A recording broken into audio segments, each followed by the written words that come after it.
Tonight, opposition NDC promises free university education for all first-year students as they launch their Youth Manifesto today. But how will the party fund it?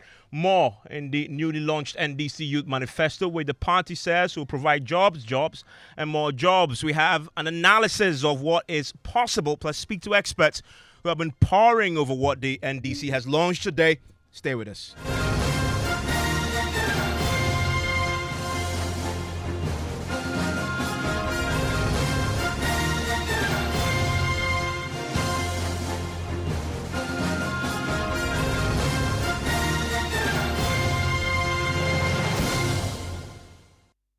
And Top Story is always brought to you by Telecel, connecting energies, holy insecticide spray and coil.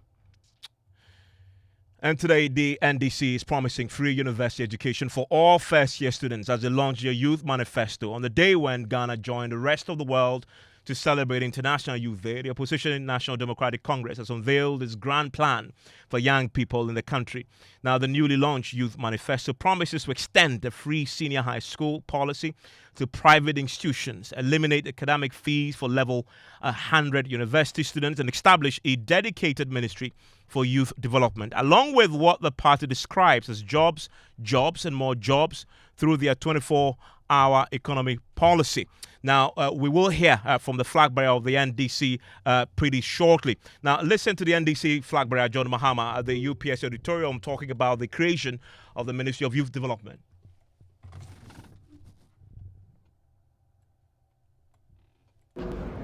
Children, my young brothers and sisters, elections have consequences. And this is why you must vote wisely for change on December 7th.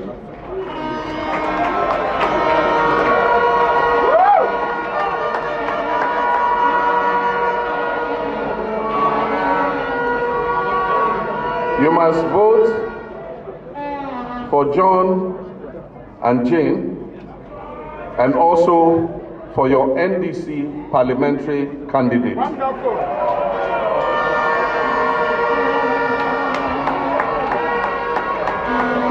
Because we need a healthy majority in Parliament to be able to carry out the programs that are needed to provide jobs for our young people. I'm resolute in my commitments to establish a dedicated ministry for youth development. This ministry will centralize the coordination of youth initiatives in Ghana. It will facilitate job creation. It will promote entrepreneurship. It will provide scholarships and enhance youth participation in decision making, while ensuring the effective implementation of the National Youth Authority Act. Despite various initiatives, a significant gap still exists between the skills offered by educational institutions and the demands of our job market. Only about 10% of our young people receive formal skills training, and thereby hampering their employability and their economic prospects. This current situation is detrimental to innovation and economic growth, and particularly affecting artisans and craftsmen who need access to modern tools and training. And therefore, to address these shortcomings, the next NDC government will partner with religious bodies and other non-governmental organizations to invest in diverse skills development programs to enhance the economic opportunities that are available to our young people. And so, the National Apprenticeship Program, which is NAP, and the expanded TVET centers will provide skills upscaling for youth who do not progress to the tertiary level. Political bias and nepotism have tarnished the recruitment processes within Ghana's security services and our public sector. This undermines trust in public institutions.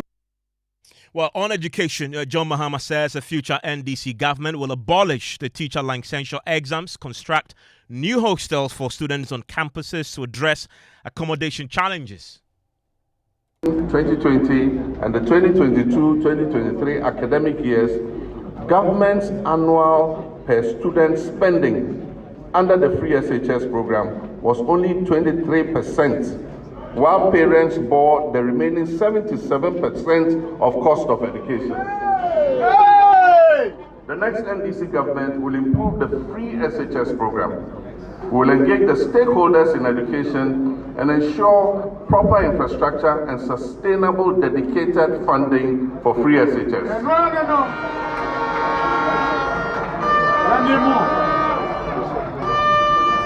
We shall also decentralize the procurement of food and other supplies to the headmasters and school bases in order to improve the quality of food and also boost the local economies in the districts where the schools are located. We shall expand access by building more infrastructure in existing secondary schools, and we shall dedicate funding to completing the E-blocks in order that more children can have the opportunity to go to school. Traffic light. We will abolish the double track system. Traffic.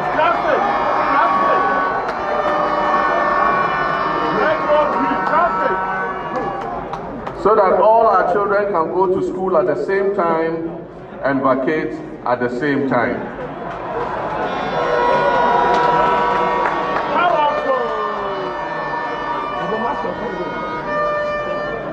Our kids will not come and stay at home for 4 months and go to school having forgotten everything they learned in the previous term.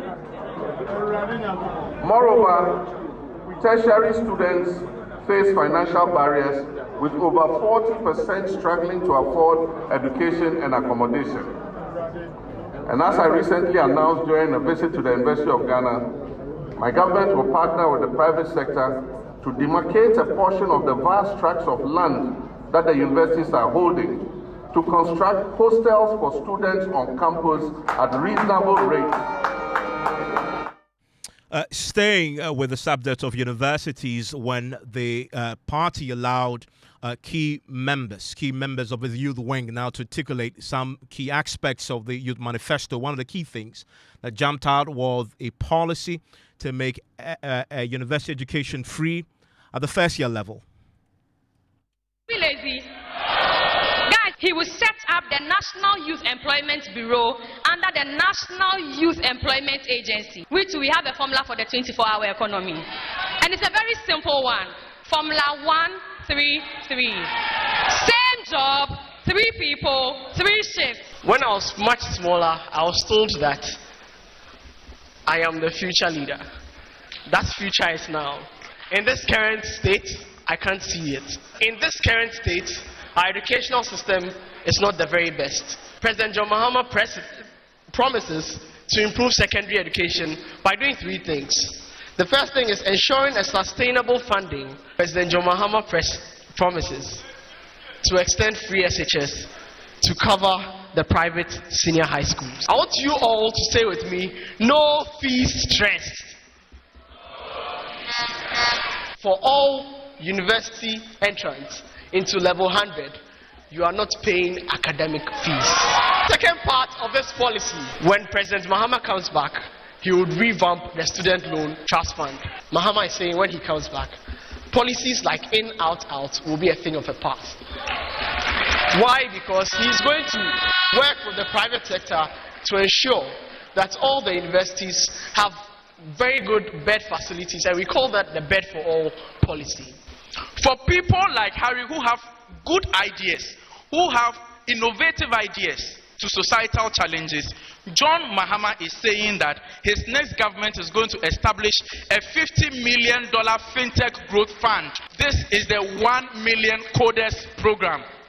The next John Mahama-led government is going to train 1 million Ghanaian youth in digital skills and coding.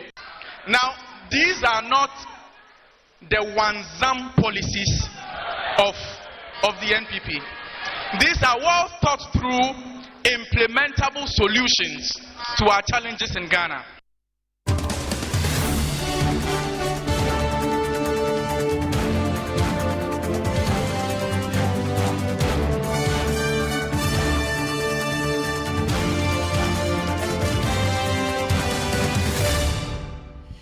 Let's subject what we've heard, part of what we've heard, to some scrutiny now. And my colleague with the Reset Desk, Kofi, joins me in the studio with more on this. Let's isolate that first part that has got a lot of people talking already. Free a tertiary education, at least for year ones, the first years in the universities across the country. We were looking at the cost implications of this. What have we learned? Well, so we've been crunching the numbers, and we are using an average level 100 enrollment of 15,000 students per academic year. We are looking at 15 public universities across the length and breadth of the country.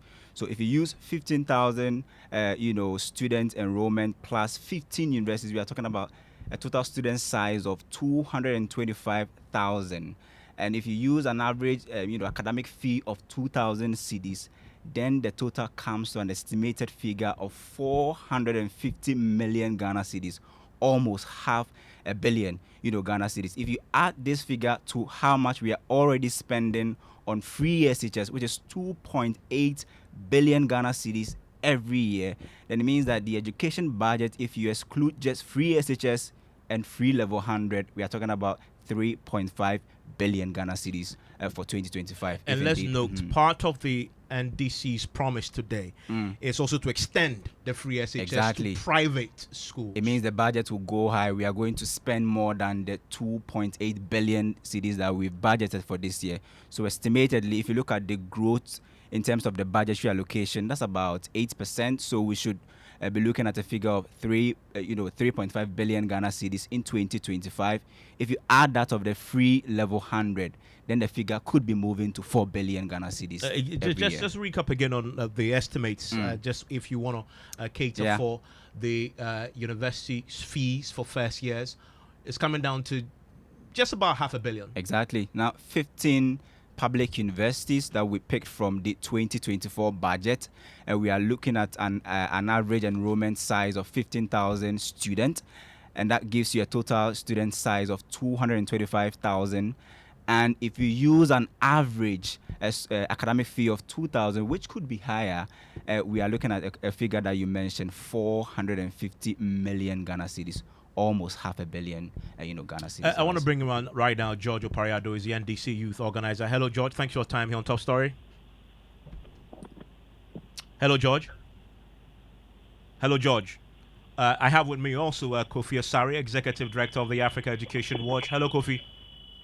Hi, Ivan. Great to have you, Kofi. So, Kofi, you've heard this particular promise already. There's a lot of talk around this already. You are in this space. Is this feasible? This comes at the back of our student financial assistance study, which we launched the report about 2 months ago.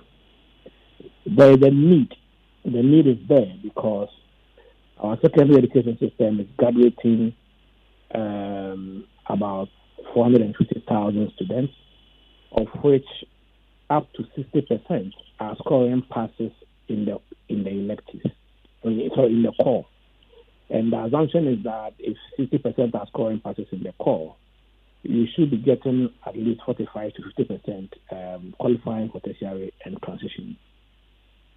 But the data, the most recent data we have from GTEC, 2022-2023 academic year, indicates that only about 125,000 students were admitted into level 100 in public tertiary institutions. The total figure is about 145, but 20,000 went to the private sector. So in the public sector, we have only 125,000 students entering level 100 by 2022-2023 academic year.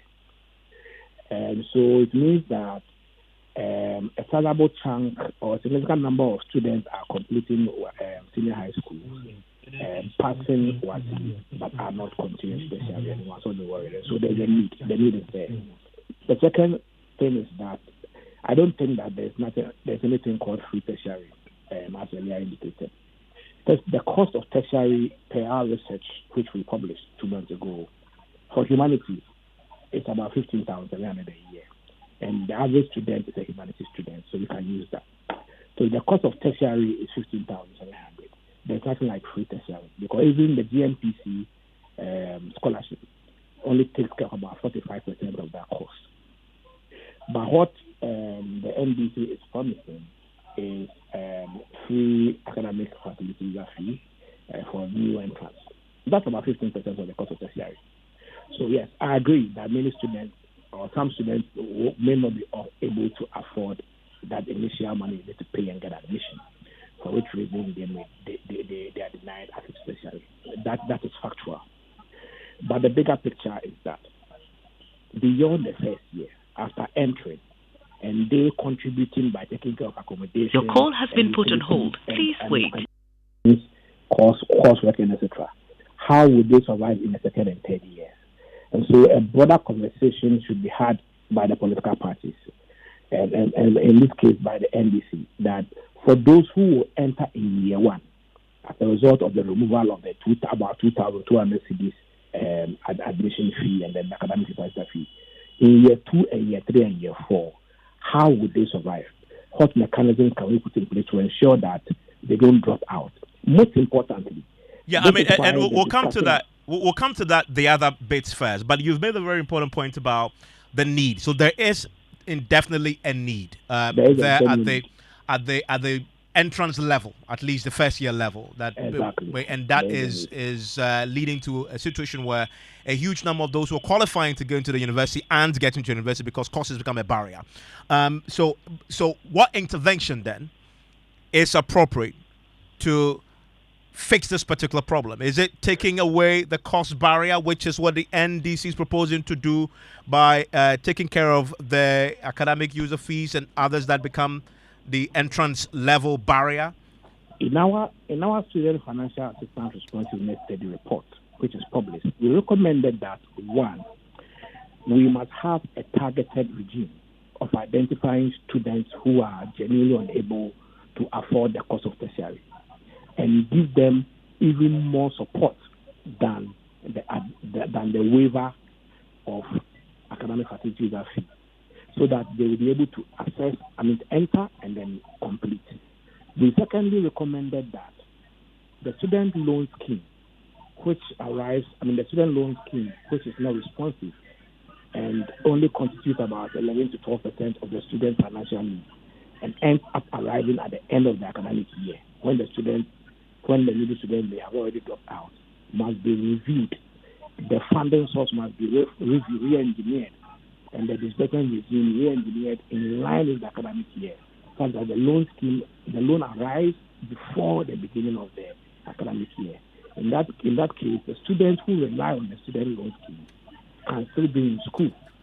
The third thing we recommended is that the student loan scheme itself must be benchmarked against the real cost of tertiary education and inflation, because sometimes for 4 years the student loan scheme is not the student loan amount is not increased, and the real value actually diminishes beyond its real value. So indexing it against inflation and first of all adjusting it to meet the real cost of tertiary education today, and later indexing it against inflation will be a way to sustain the real value of the student loan scheme, so that when middle students enter and then are on the student loan scheme, once the loan is actually arriving at the right time, they are getting a livable amount of money to finance their tertiary education under the student loan scheme.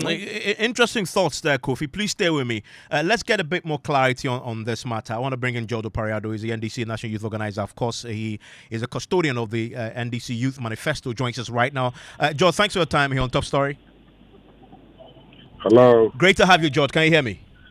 Yeah, Ivan, good evening. How are you doing? I'm doing fantastic. Let's start with that headliner. We heard today that policy that will make cost for first-year students free. Break it down for me. What exactly is the policy? What we are saying is that for first-year students in public schools, we are going to take care of academic user fees for them. And looking at the cost, then we are looking at about 125,000 students. It's about 2,000 cities a year academic fees. So what we are paying is academic user fees. It comes about 27 billion Ghana, about $30 million. I believe it's feasible and government can look at it and do it. And why are you doing this? Why is this necessary for the NDC? Evans, I believe if you've gained admission to go to any of these public tertiary institutions, one of the things that really causes problems. And I'm sure in the last few days, you've seen a few GoFundMe people asking for support for brilliant students who have gotten 8As, 6As, 7As, and don't have the money to fund. And one of the most difficult things that confront most students is that admission fee. Usually when you get your admission letter, the amount of money you need to pay is always you need to buy clothes, you need to buy stuff, you need to pay for hostels or residential user fees. What government seeks to do is to take away that burden. And this policy is in two parts. We also have the STLF Plus, that is the Student Loan Trust Fund Plus, which is also going to support students who have already applied for the student loan. And sometimes the loan delays. And so instead of waiting all that time, you could use the loan as collateral. The school is going to register you where you can go ahead and access your education. And anytime your loan is ready, the loan will go to offset whatever debt you have with the school. And so it's in two parts. So the first part is for level 100 students, they are going to get academic user fee for free.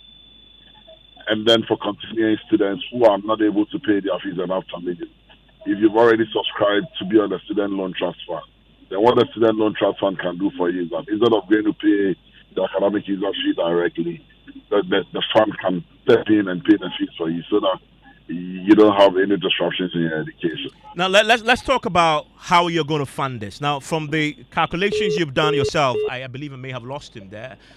Hello, George. Yeah, I'm here. No, fantastic. From the calculations you've done yourself, this comes out shy of 300 million CDs a year, correct? Yeah, that's about $30 million, Ivan. $30 million. Now, how are you going to fund this? President Mama spoke to it. He spoke about how we are going to use it. The GET fund has been capped and it's also been mortgaged. We need to disentangle the GET fund from all these challenges. Anytime government decides to do a program, government must find a dedicated funding source for it. The NDC is committed. If we even cut the waste alone in the system. No, but let's be specific. So are you spending from the GET fund to fund this particular issue?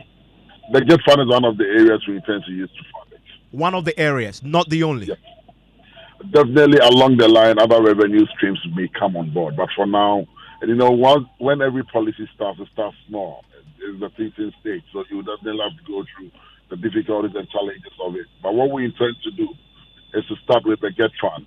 And believe me, $30 million can easily be gotten out of the GET fund. So will the GET fund from the start be funding all your $30 million?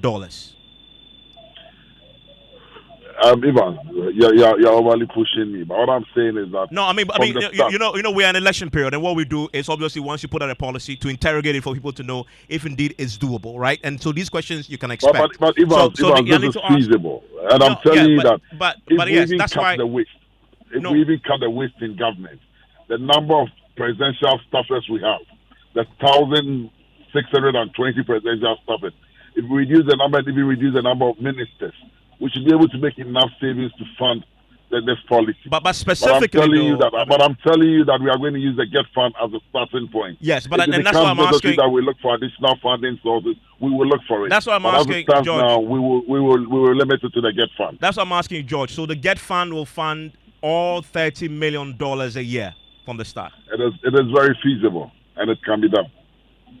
And mind you, Evans, this budget is less than 10%. It's about 10% of how much we are spending on free SHS. Does that mean that you are uncapping the GET fund to take care of this? No. But as you look at how much comes into the GET fund, if not for the capital, the GET fund accrues more than $200 million a year. And 30 million, you say, will be hived off just to pay the first year's education. There is nothing wrong. Every government and its priorities. If this is a priority project, there is nothing wrong if we decide to put $30 million from the GET fund into this project. And let's put this in the bigger context here, because you also have free senior high school, which you've told us today. And again, this is something you are repeating from your 2020 budget, that you are extending it to cover private schools. Currently, we are spending 2.8 million CDs on 2.8 billion on free senior high school. You are adding on the $30 million to it from there's a first years for the university. that is ballooning what you're spending on education alone. Is that realistic to sustain this? Considering that you're also going to add on the student loan scheme, which will be carrying a bit more burden under the NDC if you win. Is this one that the economy that is struggling currently can take? Yes, Evans, we believe strongly that we've looked at the fiscal policies and we've discussed it thoroughly at the committee level, and we believe strongly that the economy is capable and can sustain it. If you have any other alternatives, you may put it forward. But as it stands now, we believe strongly that it can be sustained. George, I'm very grateful. That is George Opariado there. He is the NDC youth organizer on this matter of the Youth Manifesto, which was launched today. The headline, obviously, being that the party is going to be paying academic user fees for all level 100 students, first-year students coming into the university across the country. They've estimated it's going to cost them $30 million, just shy of 300 million cedis. And he said tonight that what you're looking for in terms of the source of funding will be the GET Fund. Yeah. So we'll be looking at the GET Fund. And how much is it that we take from there to finance education? What are we learning? Well, this according to the 2024 budget statement put out by the Finance Ministry, and they've done some estimates from 2024 to 2027. And this year, they're expecting 7.9 billion Ghana cedis from the GET Fund levy, 9.9 billion cedis in 2025, 11.6 billion cedis in 2026, and by 2027, we're expecting 13.3 billion Ghana cedis. So it's actually the fourth or the third highest earner under the taxes on domestic goods and services in the country at the moment. Okay, Kofi, thank you very much. And a bit more analysis on this from 7 p.m. We have the special show. Now that the manifestos are beginning to trickle in, this is exactly what you expect we'll be doing here on your election headquarters, scrutinizing it with our partners in civil society. And Kofi Asari joined us earlier with his thoughts on this also. You want to also join us with your thoughts on this matter at 055-1111-997. Dennis Miracles Abuaji is the Director of Communications to the Dr. Baumia team. He joins us on the line on this particular matter too. Dennis, thanks for your time here on Top Story. You've heard the proposal made today by the NDC as far as the Youth Manifesto is concerned. The headliner, obviously, is the party proposing to take care of the academic users' fees for all level 100 students, first-year students going in. What's your alternative? Or this is something that you believe is a good idea? Evans, once again, just when we're all settling in and saying that, oh, wow, the NDC has come up with something, boom, they get us all confused again. Because immediately you come up with a policy, the first thing everybody would ask is, how are you going to do that? And it is the how that would tell the citizens whether it makes sense or it's just for political votes.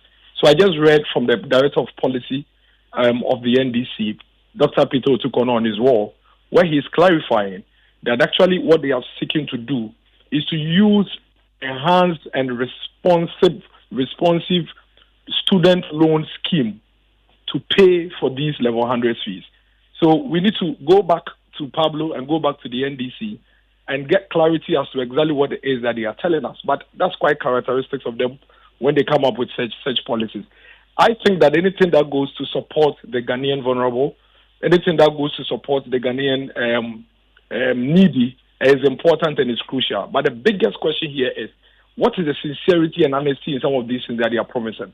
That they have the announcement saying that we'll make level 100 fees free, and then you have the policy director saying, well, it is not entirely free and that we are going to use the student loan trust scheme. I mean, you can go to his Facebook wall. It's right there right now. So once again, they throw us into a state of confusion. George clarifies, just a second, Dennis. George clarifies and says the first leg in terms of how they're going to fund this will come from the what he mentions earlier about the GET Fund. And he says the second leg is to now bring in the student loan trust to take care of what was left. So that was his explanation. Evans, the student loan trust is there to provide loans.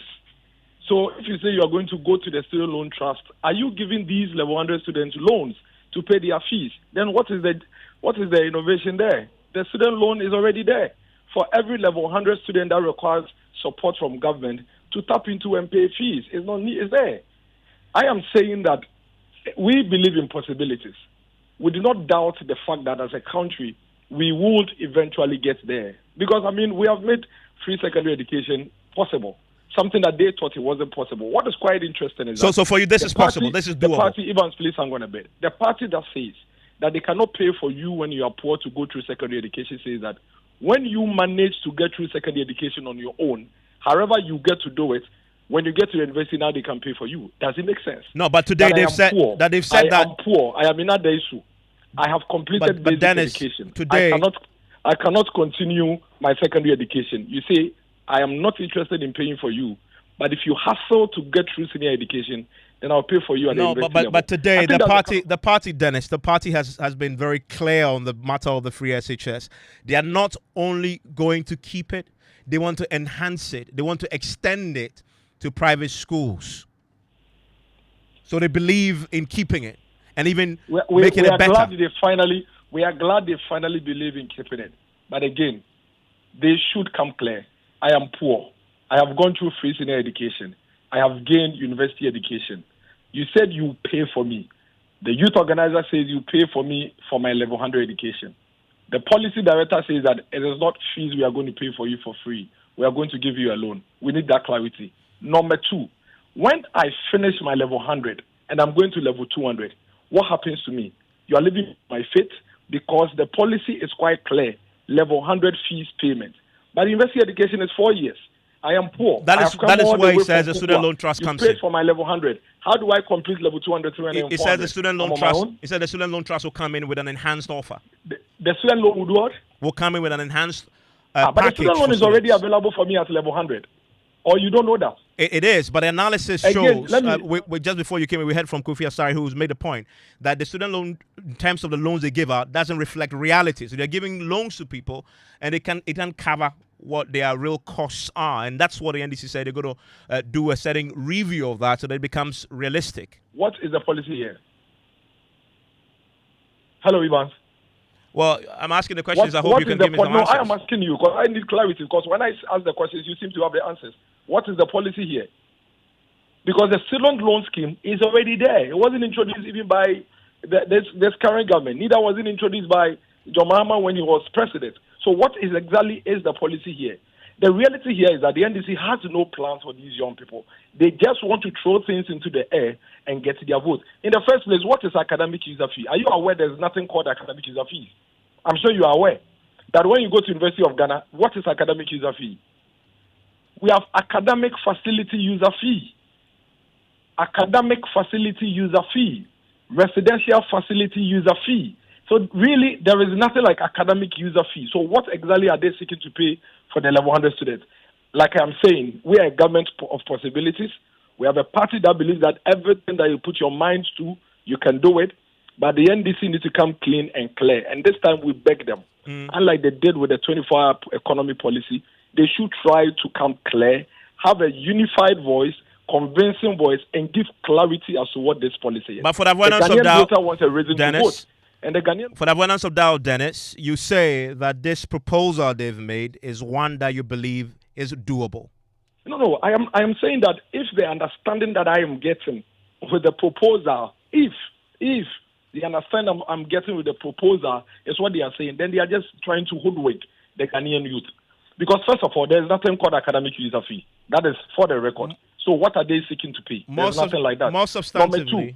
Number two, the policy director of the NDC has posted to clarify on Facebook as we speak, on his official handle, that they are not seeking to make level 100 fees free and that they want to use the student loan scheme to pay for their fees. I am saying that student loan scheme is already in existence and is available to all students in all the tertiary universities. So they need to give us clarity, then we can have a conversation. And more substantively, Dennis, very quickly, very quickly, when we spoke to the Africa Education Board, they established that there's a need to have a policy that takes care and removes that cost barrier for a lot of the students graduating from the senior high schools and able to go into the universities. So this is the NDC's proposal. What is your alternative? The MPP is quite clear. We have a student loan scheme that is available for all students seeking support to pursue tertiary education. The number one barrier for a lot of these students from having access to the loan scheme was the guarantor system. The government has removed the guarantor system to ensure that all you require to have access to this loan scheme is your Ghana card, and you can have access to have proper education at the tertiary level. We are the government that made it free for these students that require formal education to go through senior high school. And we are the government that is committed to ensure that they get further education to the tertiary institutions. And we are committed to that. But like I said, the substantive matter is that a political party has announced a policy that is wobbling, that they are confused and at the moment contradicting themselves. Let's take our time. Let's not go to town. Let's not cover up for them. Let's call them. Let them take their time and explain to us what this policy is about. Dennis, thank you very much. And that day is Dennis Miracles Obwaji. He is the communications director for the Dr. Bawumia campaign team. I still have with me Kofi Asare very quickly. Kofi, you had both sides now on the subject of removing the cost barrier for students graduating from the senior high schools and heading to the universities. Where do you stand on what is feasible and what the economy can take? Well, I referenced a research we did in December last year, published this year. And I still stick to our recommendation that there is a huge need. The student loan scheme is not responsive to the needs of needy tertiary students at all. And that is a need for interventions to support the poor who pass WASI to be able to access tertiary. It is important that any such interventions remove significant cost barriers to tertiary education and then targets. When we target, we are able to reach more and only those who need the need. The student loan scheme has a targeting mechanism, okay? And so we can use that targeting mechanism to target such interventions, remove the academic facility user fee, and also beyond that, provide support throughout the 4 years so that it doesn't only be an initial subsidy at the level 100 level, but then it continues. On the financing, yes, I know that we are constricted in terms of the fiscal space and we are under a fund program. But I have also learned that the NDC plans to uncap GET Fund. If we uncap GET Fund today, we will have about 7 billion available for education. In that case, the 275 million that is likely to cost in year one will constitute 4% of an uncapped GET Fund. It is possible, but the bigger question is that the best way to spend 4% of GET Fund, or will we target? What's your answer? More and more poor students. What's your answer to that? Year, but then throughout their course of tertiary. Kofi, what's your answer? As it stands right now, the NDC is very clear. This is for all students entering the first year, so it's not one is targeted. What's your answer to the question you just asked? Our recommendation for all social interventions in the education sector is that free senior high school, any intervention at secondary level and tertiary level will have to be targeted to achieve the maximum impact, so that we just don't support people to enter tertiary, but then we support them to enter and complete, while having in mind that we must free resources for the other sectors, especially basic education, to achieve unison. Thank you very much, Kofi. And that is Kofi Asare. I want to hear from you on the 0551111